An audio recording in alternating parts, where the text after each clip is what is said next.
How to use your voice in Suno AI music generator. So you have two options, but they are going to need a higher subscription or just the pro version in more simpler terms. So one of these are using the persona over here. So it pretty much just imitates a vocal. And of course, you're going to use media or your own vocal audio. So you can add it over there to pretty much just copy it, and then you can just put in the rest of the details, especially make sure the vocal gender is the same so that it pretty much just matches as close as possible. Then just add the other details. Then you can just go ahead and create and take a look if it matches your voice.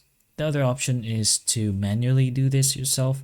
Now you could go ahead and take a look at your created music over here with the new ones with the new vocals, but you're gonna go here to the triple button over here and then press the get stems option. Unfortunately, this one is another pro version, but this feature allows you to download the separate audio tracks that make up a generated song instead of just the single mixed version, since normally Suno just outputs one combined track, so it has the vocals, it has music, instrumentals, those kind of stuff. But when you select this option, it's gonna separate the song into individual parts, which includes the vocals. Now you can separate the tracks and just replace the vocals with your own audio, with your own vocals, and technically you'd basically be putting your own vocals inside that song.